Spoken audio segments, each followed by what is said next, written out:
Good morning class. हम BSc 6M का physical chemistry पढ़ रहे थे, जिसमें मैं मॉलिक्यूलर स्पेक्ट्रा पढ़ा रही थी आपको।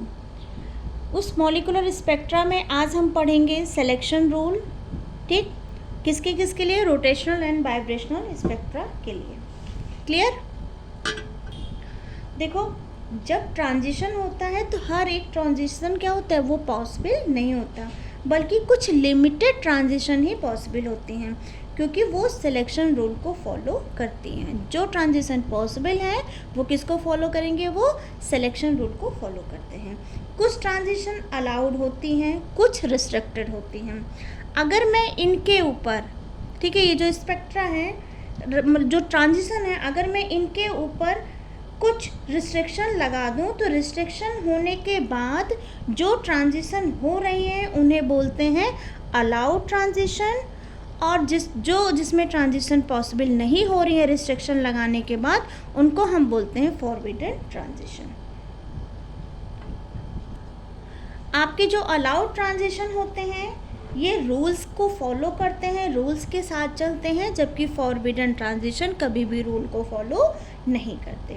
अब इसी में एक होता है आपका ग्रॉस सिलेक्शन रूल, दूसरा होता है आपका स्पेसिफिक सिलेक्शन रूल। ठीक है, ग्रॉस सिलेक्शन रूल पूरे मॉलिक्यूल पे लगता है, जबकि स्पेसिफिक रूल जो होता है वो किसी पर्टिकुलर एक पे लगता है।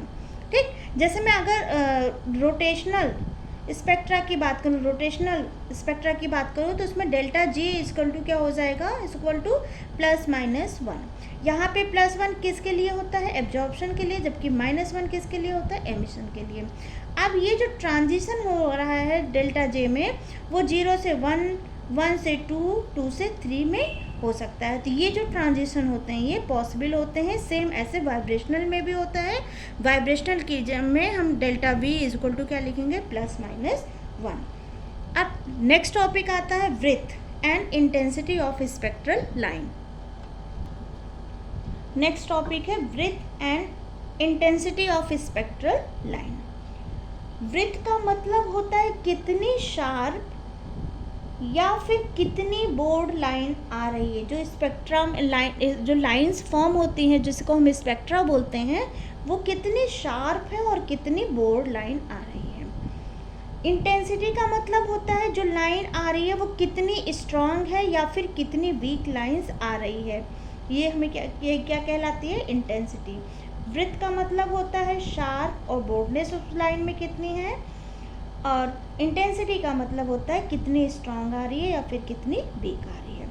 अब सबसे पहले हम बात करते हैं ब्रेथ। देखो, ब्रेथ में दो तरह की पीक आ सकती है। अगर मैं फ्रीक्वेंसी और एब्जॉर्प्शन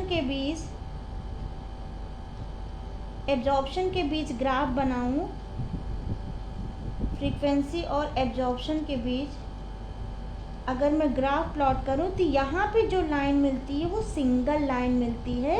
मीन्स हम क्या बोल सकते हैं? No breadth. यहाँ पे ब्रेथ नहीं मिलती, सिंगल लाइन मिलती है। लेकिन यहाँ पे जो मिल रहा है वो कुछ इस तरह से मिल रहा है, दो लाइन हमें फॉर्म हुई, तो ये जो पार्ट होता है इसको हम क्या बोलते हैं? ब्रेथ। ठीक है, तो लाइन में कुछ ब्रेथ आएंगी या नहीं आएंगे ये डिपेंड करता है। जैसे हमने एब्जॉर्प्शन और फ्रीक्वेंसी के बीच ग्राफ बनाए तो कहीं आपकी ब्रेथ आ रही है और कहीं ब्रेथ नहीं आ रही है, ये डिपेंड करता है कुछ फैक्टर पे। ठीक है, ये ब्रेथ किसी भी ग्राफ में ब्रेथ आएगी या नहीं आएगी ये डिपेंड करेगा फॉलोइंग फैक्टर्स पे। तो कुछ फैक्टर्स हैं जिन पे ये हमारी ब्रेथ डिपेंड करती है। सबसे पहला है डॉपलर ब्रॉडलिंग, डॉपलर बॉर्डलिंग,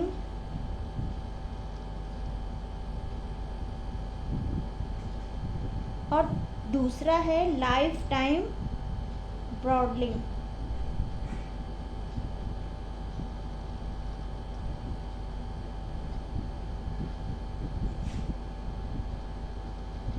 ब्रांडिंग। ठीक है, सबसे पहले बात करते हैं हम डॉपलर बॉर्डलिंग की। ठीक है, it occurs due to Doppler effect, occurs due to Doppler effect.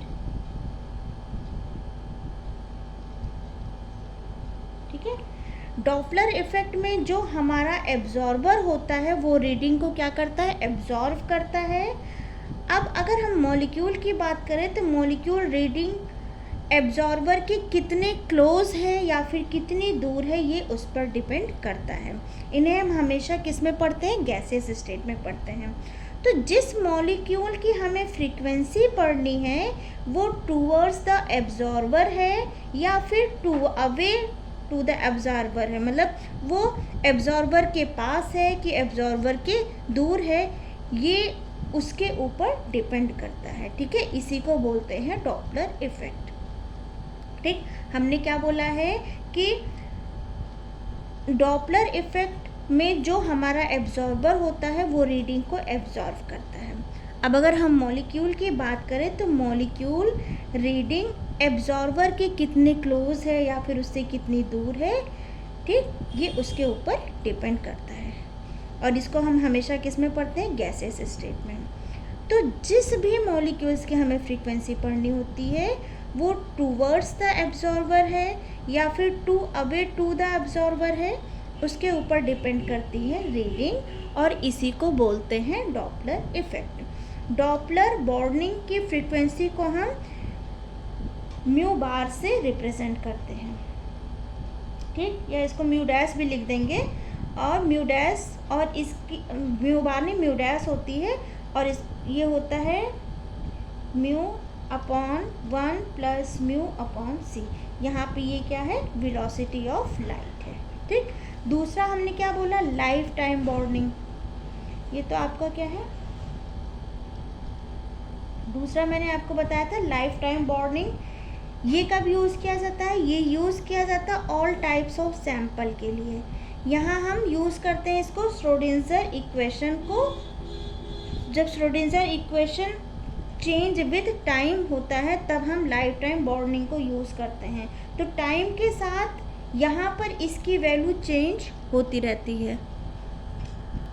अगर लाइफ टाइम बॉर्निंग में टाइम के साथ वैल्यू चेंज हो रही है तो यहाँ पर हम एवरेज वैल्यू टाउ निकाल सकते हैं, एवरेज वैल्यू टाउ निकाल सकते हैं। और टाउ की जो वैल्यू होती है वो क्या होती है, del E is equal to H upon 2 pi tau. इसी को बोलते हैं life time burning.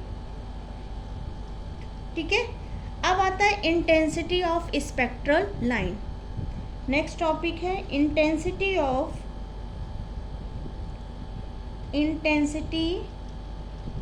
Spectral line. Spectral lines, किसी भी स्पेक्ट्रल लाइंस की इंटेंसिटी क्या है, कितनी है, मींस लाइन कितनी स्ट्रांग है या फिर कितनी वीक आने वाली है, उसको हम पढ़ेंगे intensity of spectral line. Clear, हमने वृत्त पढ़ा। ठीक है, वृत्त हमें क्या बताता है कि वृत्त हमें बताता है लाइन कितनी शार्प है या फिर कितनी बॉर्ड है, जबकि इंटेंसिटी हमें बताता है कि जो लाइंस आ रही है वो कितनी स्ट्रांग है या फिर कितनी वीक है, उसको हम पढ़ते हैं इंटेंसिटी ऑफ स्पेक्ट्रल लाइन। ये भी कुछ फैक्टर्स पे डिपेंड करती हैं। तो इंटेंसिटी डिपेंड्स अपॉन, जैसे आपको वृत्त जो है वो इस पे डिपेंड करती थी डॉपलर इफेक्ट पे और लाइफ टाइम बॉर्निंग पे, वैसे ही इंटेंसिटी आपकी डिपेंड करती है, क्या लिख सकती हूँ मैं, इंटेंसिटी डिपेंड्स अपॉन किस पे डिपेंड्स कर सकती है। पहला है पॉपुलेशन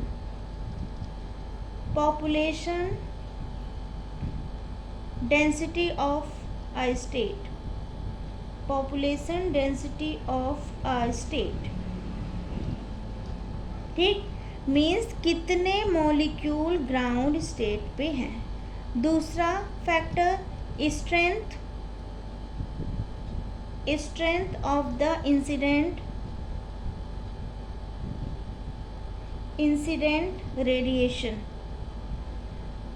रेडिएशन मीन्स जो लाइट डाली जा रही है उसकी स्ट्रेंथ कितनी है। थर्ड फैक्टर आपका हो जाएगा probability of transition taking place between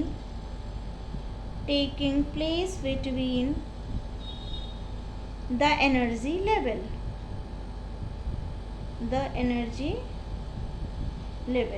means ये जो होता है कितनी प्रोबेबिलिटी होती है कि वो सिलेक्शन रूल को फॉलो करेगा या नहीं करेगा। तो इंटेंसिटी डिपेंड करती है किस पे कि कितने मॉलिक्यूल्स आपके ग्राउंड स्टेट पे हैं और जो लाइट डाली जा रही है उसकी स्ट्रेंथ कितनी है, प्लस वो सिलेक्शन रूल को फॉलो करेगा या नहीं करेगा।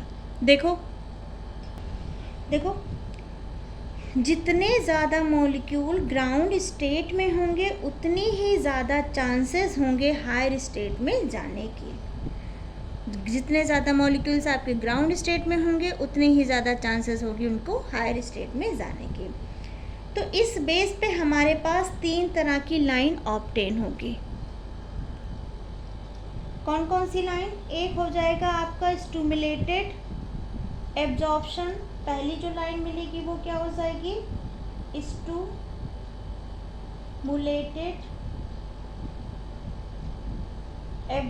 एब्जॉर्प्शन। दूसरी लाइन जो मिलेगी हमें स्टिमुलेटेड एमिशन, और तीसरी हमको जो मिलेगी वो हो जाएगी स्पॉन्टेनियस एमिशन। ठीक है, अब इसको समझते हैं। देखो जैसे ग्राउंड स्टेट है और ये आपका एक्साइटेड स्टेट है, ये आपका ग्राउंड स्टेट है। लाइट जब मॉलिक्यूल पे डाली गई तो यहाँ लाइट स्टिमुलेट का काम कर रही है। लाइट जो है इस मॉलिक्यूल पे स्टिमुलेट का काम कर रही है, मतलब इस मॉलिक्यूल्स को वो एक्साइटेड कर रही है। ठीक है, और ये मॉलिक्यूल एक्साइटेड होके कहाँ चला जाता है? एक्साइटेड स्टेट में चला जाएगा। ठीक, फिर यहाँ से एक फोर्स दिया जाता है, फोर्स दिया गया और ये हायर टू किस में चला आ रहा है? लोअर स्टेट में आ रहा है। ठीक, ये आपकी हो गई फर्स्ट कंडीशन जिसको हम बोलेंगे स्टिमुलेटेड एब्जॉर्प्शन। मतलब यहाँ पे लाइट स्टिमुलेटेड का काम कर रहा है, लाइट इस मॉलिक्यूल्स को दिया गया तो इसने लाइट को एब्जॉर्ब किया और वो एक्साइटेड स्टेट में गया। फिर यहाँ से जब हमने फोर्स दिया गया तो ये हायर टू लोअर में गया, ये आपकी क्या हो जाएगी? Stimulated emission. ये आपका क्या कौन सा पार्ट हो गया? Second part. ठीक है, सेकेंड लाइन मिल गई। अब एक थर्ड लाइन है स्पॉन्टेनियस एमिशन। स्पॉन्टेनियस एमिशन का मतलब क्या होता है? जैसे ही लाइट ऊपर गई वो तुरंत के तुरंत बिना कोई फोर्स अप्लाई किए क्या हो जाए? ग्राउंड स्टेट में चला जाए। तो यहाँ पे हमने एक एमिशन ये पढ़ा और एक एमिशन यहाँ पर ये पढ़ा।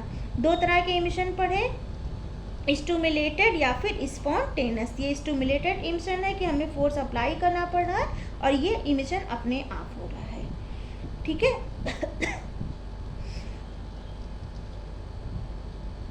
मतलब जो आपका स्टिमुलेटेड एमिशन है इसमें क्या हो रहा है? कुछ टाइम तक यहाँ पे इलेक्ट्रॉन रहता है, जब फोर्स अप्लाई किया जाता है तो वो हायर टू लोअर चले जाते हैं, और अगर तुरंत आ जा रहा है तो ये क्या हो रहा है? आपके स्पॉन्टेनियस एमिशन हो जा रहे हैं।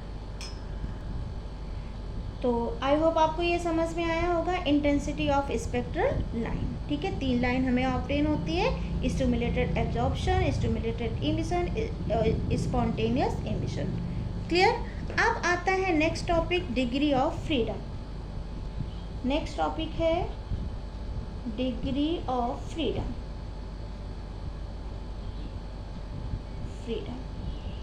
क्लियर? डिग्री ऑफ फ्रीडम हम जनरली 2 फॉर्मूले से निकालते हैं। एक होता है आपका 3n-5 और एक होता है आपका 3n-6। ठीक है, ये आपके होते हैं लीनियर मॉलिक्यूल्स के लिए, और ये होता है फॉर्मूला नॉन लीनियर मॉलिक्यूल के लिए। लीनियर मॉलिक्यूल जैसे आपका CO2 लीनियर है, और नॉन लीनियर मॉलिक्यूल्स आपके कौन से हो जाएंगे? बहुत ढेर सारे नॉन लीनियर मॉलिक्यूल्स होते हैं जैसे आपका हो गया H2O, ठीक है। इसका स्ट्रक्चर बनाएंगे तो वो कुछ इस तरह से बनता है, ठीक। जबकि जो आपका ये होता है कार्बन, इसका स्ट्रक्चर कुछ इस तरह से बनता है। तो जब हम लीनियर मॉलिक्यूल्स के लिए डिग्री ऑफ फ्रीडम निकालेंगे तो हम ये वाला फॉर्मूला यूज़ करेंगे। नॉन लीनियर मॉलिक्यूल का जब हम डिग्री ऑफ फ्रीडम निकालेंगे तो हम ये वाला फॉर्मूला यूज़ करेंगे, ठीक है। अब आता है डिग्री ऑफ फ्रीडम होता क्या है। तो डिग्री ऑफ फ्रीडम मीन्स उसके पास कितनी फ्रीडम है मूवमेंट करने के लिए, clear.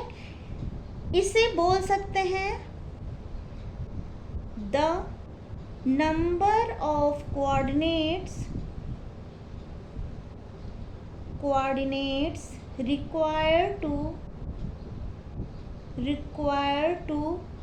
specify the position of all the mass point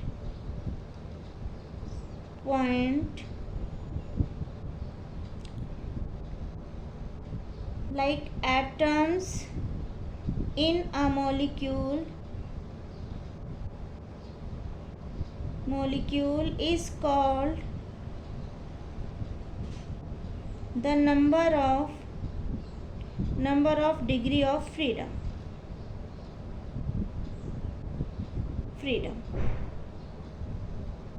ठीक।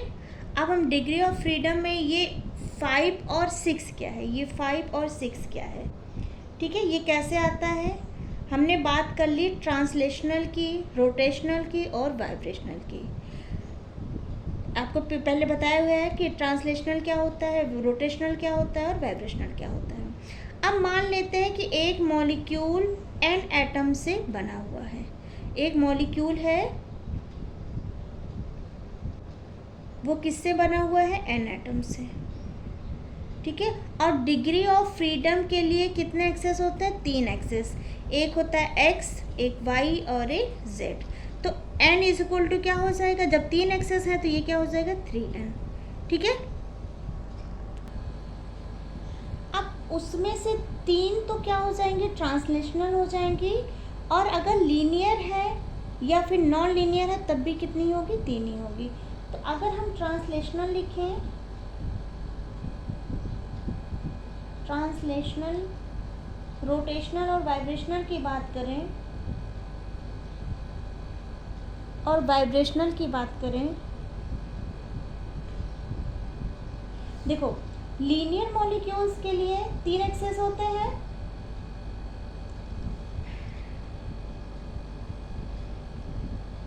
देखो बेटा डिग्री ऑफ फ्रीडम के 3 एक्सेस होते हैं। मैंने आपको क्या बताया था, x, y और z। तो अगर एक मॉलिक्यूल का n है तो 3 एक्सेस है तो 3n हो जाएगा। तो लीनियर मॉलिक्यूल्स के लिए ट्रांसलेशनल कितना हो जाएगा, 3, ठीक है। तो नॉन लीनियर के भी तो वही होगा, नॉन लीनियर के लिए भी तो 3 ही होगा। अगर हम रोटेशनल की बात करें तो रोटेशनल में 2 होंगे, ठीक है। अब रोटेशनल में 2 होंगे क्योंकि लीनियर मॉलिक्यूल है, ऐसे है, ठीक है, रोटेट कर रहा है इधर और इधर। लेकिन अगर हम नॉन लीनियर की बात करें तो तीनों एक्सेस पे एटम होंगे, तो हम इसके लिए क्या लिखेंगे, 3।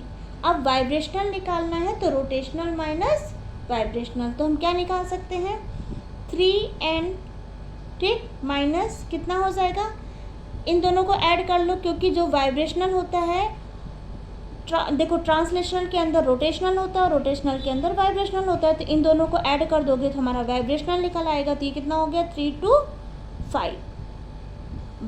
नॉन लीनियर के लिए अगर वाइब्रेशनल निकालें तो ये क्या हो जाएगा, 3n तो हमारा था ही क्योंकि 3 एक्सेस थे। ट्रांसलेशनल के लिए भी 3 आ रहा है और रोटेशनल के लिए भी 3 आ रहा है, तो ये कितना हो जाएगा, 6, ठीक। तो ये हमारा फॉर्मूला निकल के आया किसके लिए, लीनियर मॉलिक्यूल्स के लिए, और ये किसके लिए आ गया, हमारा नॉन लीनियर के लिए, ठीक। अब हम कुछ एग्जाम्पल्स करते हैं, ठीक है, फ्यू एग्जाम्पल्स हम सॉल्व करते हैं। जैसा हमने लिया CO, ये कैसा मॉलिक्यूल है, लीनियर। अब लीनियर के लिए फॉर्मूला हमारा क्या है, 3n-5, ठीक है। यहाँ नंबर ऑफ एटम कितने हैं, 2, ठीक। तो हम इसको क्या लिख सकते हैं, 3n माइनस 5, n की जगह कितना है 2, तो 3 into 2 minus 5 is equal to कितना हो जाएगा 1। तो यहाँ पे डिग्री ऑफ फ्रीडम कितना निकल के आया 1। सेकेंड एग्जाम्पल लेते हैं CO2, ठीक है। ये भी हमारा मॉलिक्यूल कैसा है, लीनियर है, लेकिन यहाँ पे n कितना है 3 है, ठीक। तो अब फॉर्मूले में पुट करो 3n माइनस 5, ये फॉर्मूला होता है। तो n की जगह 3 रखेंगे तो 3 into 3 minus 5 is equal to कितना आ जाएगा 4। तो इसका जो डिग्री ऑफ फ्रीडम होगा वो कितना हो जाएगा 4। एक और एग्जाम्पल लीनियर में करते हैं, CH डबल बॉन्ड CH, ये भी लीनियर है। n इज इक्वल टू कितना आ जाएगा 4, ठीक है, नंबर ऑफ एटम। इसको आप फॉर्मूले में रखें 3n माइनस 5, तो ये कितना हो जाएगा 12 माइनस 5 कितना हो जाएगा degree of freedom, degree of freedom हो जाएगा आपका 7। अब आ जाओ नॉन लीनियर के लिए। फोर्थ है आपका वाटर, कैसा है मॉलिक्यूल है ये, नॉन लीनियर, नॉन लीनियर। अब नॉन लीनियर के लिए फॉर्मूला क्या है 3n माइनस 6, ठीक है। n कितना है यहाँ पे, n आपका यहाँ पे है 3, फॉर्मूले में पुट करो तो कितना हो जाएगा 3 इंटू 3 माइनस 6, तो कितना हो जाएगा ये डिग्री ऑफ फ्रीडम कितना हो जाएगा इसमें 9 माइनस 6 इज इक्वल टू कितना आ जाएगा आपका 3।